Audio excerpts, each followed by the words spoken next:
para o telespectador. Daqui a pouco a gente vai ouvir o depoimento da deputada Érica Hilton do PSOL, lá de São Paulo, que rebateu, que respondeu à altura o comentário do deputado, que foi feito aí como uma forma de esclarecimento. Essa decisão do STF, lá em 2011, que reconhece a união estável de pessoas do mesmo sexo, ela é além de uma discussão religiosa, porque nós temos aqui um Estado laico, né, que não permite levarmos discussões voltadas a crenças, mas que sim a gente tem que ter um conjunto de leis para isso. Já já eu vou falar com o doutor Gabriel sobre esse assunto, que precisam reger, que precisam estar à frente de tudo isso. Aí a grande questão é, além de uma crença religiosa, além de um casamento religioso, isso fala sobre partilha de bens, isso fala sobre o pós um casamento também, né? Porque aí as pessoas que são do mesmo sexo hoje, se caso haja essa mudança, elas vão ficar desamparadas na hora de encerrar uma relação. Não é isso, Brenda? Eu queria que você explicasse um pouco sobre essa questão voltada à união em si. Boa tarde, Cariri. Boa tarde, doutor Gabriel. Boa tarde, Emanuel.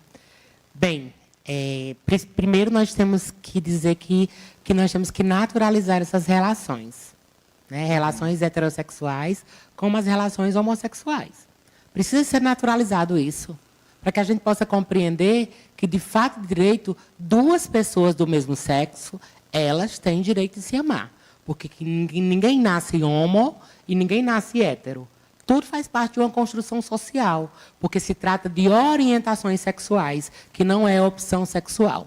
Partindo desse princípio, como elas podem se amar, elas podem também decidir, como diz do ditado popular, juntar as escovas, né? Juntar os panos de bunda e morar junto, adotar filho, construir uma vida. Homem e a mulher cis, né? Hétero, cis normativo, não tem esse direito? Eu vejo pelo lado da igualdade, dos casais homossexuais poderem se relacionar e poderem, de forma civil, se casar. Quando parte para o lado religioso, aí vai depender da onde esse casal professa a sua fé. Se é dentro de uma igreja evangélica inclusiva, a igreja católica, eu nunca vi casamentos, né? Vi casamentos na praia, vi casamentos ecumênicos, porque esses casais podem ter amigos, sacerdotes, líderes religiosos, que quebram essas barreiras. Eu já sou uma mulher de nome retificado. Meu registro civil é Brenda Alves Feitosa, sexo feminino. Se eu for me casar, será que eu vou ter que descer minha roupa para dizer ao padre que eu sou mulher? Não posso. É uma sociedade genitália, fundamentalista religiosa, sexista e machista, né? Corrompendo um direito que é civil. Um direito que é civil. Aonde a gente vai para esse retrocesso? Minha gente, a gente já passou 4 anos sofrendo essa invisibilidade, sofrendo essa marginalização. Por que é que agora vai retroceder um direito que é um direito civil? Não importa se é os 2 homens ou as 2 mulheres que vão casar, eles são cidadãos, pagam impostos, cumprem seus direitos diante de uma cidadania, diante da democracia. Por que eles não têm direito de casar no cartório? Porque lá a lei não é falando de casamento religioso. Esse pastor ele está totalmente equivocado. A luta e o debate é para que não impeçam das 2 mulheres e os 2 homens se casarem. Porque se eu encontrar um homem trans ou um homem cis que me assume e queira casar com Brenda, nós vamos casar, porque ele vai estar casando com uma mulher. Porque eu me apresento para a sociedade como uma mulher. E a gente vai casar no cartório e vai ser um casamento heterossexual. Porque é uma mulher, não está em jogo a minha biologia. Está em jogo a minha identidade de gênero, que precisa ser legitimada de acordo com a luta do nome social, de acordo com eu não precisar fazer cirurgia nenhuma para poder retificar o meu registro civil, né? Que está tendo agora, eu quero até mandar um abraço para todo o pessoal da Defensoria Pública, que já tem realizado 2 mutirões para com a nossa população aqui da região do Cariri, no Ceará, né? Sobral, Fortaleza e Crajubá, onde nós retificamos vários registros, e a ponto também de legitimar o direito dos homens gays e das mulheres lésbicas que queiram se casar e possam ter esse direito diante até da própria Constituição de 1988. Vou já conversar com o doutor Gabriel, porque agora a gente vai ver a fala da deputada Érica Hilton do PSOL de São Paulo, e aí ela foi de encontro à fala do deputado anterior que a gente viu ainda há pouco, do pastor Sargento Isidório, onde ela deu uma explicação sobre o que de fato seria a garantia desse direito civil. Vamos ver. Igrejas devem ter suas liberdades asseguradas. Ninguém está discutindo se padre, se pastor, se pai de santo. Nenhum líder religioso, de qualquer denominação religiosa, terá que praticar algum tipo de cerimônia que não concorde. Aqui, nós estamos falando de direitos civis. Aqui o que deve nos instruir, aqui o que deve nos reger é a Constituição brasileira e não a Bíblia. Não a opinião de pastores, de padres, de ninguém.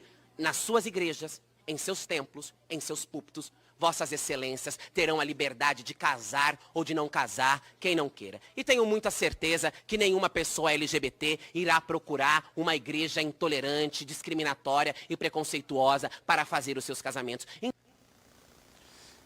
Agora eu vou para o doutor Gabriel. A gente acabou de ouvir a fala da deputada Érica Hilton. Eu falei ainda há pouco, antes da gente abrir o nosso papo, que o STF tinha, né, reconhecido isso em 2011. Aí agora o meu entendimento, para deixar mais claro para o telespectador. Já que foi algo do STF, já que esse reconhecimento foi pelo Supremo, porque há novamente um envolvimento para uma votação novamente dessa questão? Nós temos tantas outras questões que precisam ser trabalhadas, né? A fala de muitos que estão lá dentro do parlamento é voltada a isso, então isso chamou muito a minha atenção na hora que eu estava acompanhando. Foram quase 10 horas, acho que começou 9 e pouco da manhã, veio terminar 7 e pouquinho da noite, então assim, foi um dia inteiro, né, para discutir isso, e o presidente que estava lá à frente, o deputado que estava presidindo, ele permitiu a máxima dos 15 minutos a todos os parlamentares que estavam lá. Então assim, eu queria entender o porquê dessa discussão, dessa votação. Boa tarde, Emanuel. Obrigado pela atenção e pelo convite. Boa tarde, Brenda. Boa tarde, Cariri. Boa tarde, amigos telespectadores. Antes de começar a falar, só queria dizer que é muito importante essa pauta. Isso aqui, a gente está vivendo um momento que está lá no Congresso, está na nossa vida do nosso país, e essa postura que a Brenda vem adotando, essa luta que vem conduzindo, isso é muito louvável. Então, assim, parabenizo, Brenda, sua luta. E entrando no seu questionamento, Emanuel, em 2011, o STF ele equiparou a união homoafetiva ao nível de família previsto na Constituição. Sim. Existe um artigo na Constituição de 88, artigo 225, 226, que trata da unidade familiar. Que seja unidade familiar, na época da Constituição de 88, pensava-se apenas naquela união de homem e mulher. E aí, diante de tantas lutas, de tantas brigas, o STF ele estendeu a interpretação do texto da Constituição para que houvesse uma equiparação. Então, a família homoafetiva, hoje, ela é equiparada a uma família prevista na Constituição. O direito de constituir família, ele é assegurado pelo STF por uma equiparação da norma prevista na Constituição. O que é que significa dizer na prática? Que não existe uma legislação, e essa é a crítica que alguns deputados que a gente viu agora há pouco falam, é que não existe uma lei que autorize expressamente essa união homoafetiva. Existe um texto de lei que foi estendida a sua interpretação para permitir e assegurar os direitos. E é isso que o julgador faz, que o STF faz. Muitas vezes a gente vê que a norma ela não contempla tudo. Veja que lá tem deputados, e isso é reflexo da falta de representatividade de pessoas no parlamento, que sofrem as minorias, e aí eu falo da população LGBTQIA+, eu falo de negros, de mulheres, que são pouco representadas no parlamento, e isso acaba refletindo leis que são limitadas, que restringem direitos. E para evitar que esses direitos sejam coagidos pela restrição da lei, o tribunal, o STF, o julgador, ele estende a interpretação da norma para assegurar o direito daquelas pessoas. Então, essa reviravolta que veio agora, Emanuel, justamente porque lá em 2011 o STF estendeu essa interpretação e agora está se discutindo isso para que seja tipificado, não de uma maneira extensiva, mas de uma maneira expressa e que não deixe mais dúvidas. Importante relembrar que, como você bem colocou no início, o Estado é laico.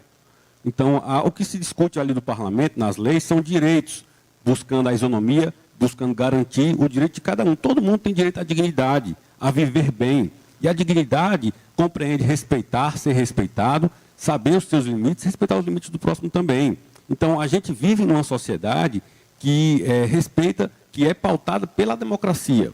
Então, a gente tem que respeitar a opinião do próximo, tem que respeitar e conhecer as nossas deficiências, saber que existem grupos que são marginalizados e precisam ser elevados a um patamar com políticas públicas, com políticas de assistencialismo, para que eles possam ter os mesmos direitos da outra população. Significa dizer, é igualdade, mas também é isonomia, que está lá na Constituição. Então, o que a gente está vendo aí, essa equiparação nada mais é do que garantir o direito na Constituição, seja do artigo 225, 226, que trata da família, seja do direito da isonomia, que é o direito de ter uma vida digna também de ser respeitado. E só, por fim, para fazer uma equiparação, um comparativo sobre essa questão da extensão, em 2019, agora recentemente, e agora mais recente com o presidente Lula, veio a equiparação do crime de racismo. A gente sabe que o crime de racismo é aquele crime que ele é de reclusão, ele é de 2 a 5 anos, e em 2019, o STF, mais uma vez, ele equiparou, ele estendeu o efeito do crime de racismo para a transfobia. Então, é uma norma que na lei do racismo não existe, o presidente Lula colocou agora a injúria racial no início do ano, mas o STF, em 2019, ele estendeu, ele equiparou o racismo, a LGBTfobia, a transfobia, enfim, são situações em que a norma ela pode ser estendida para assegurar o direito das pessoas. A gente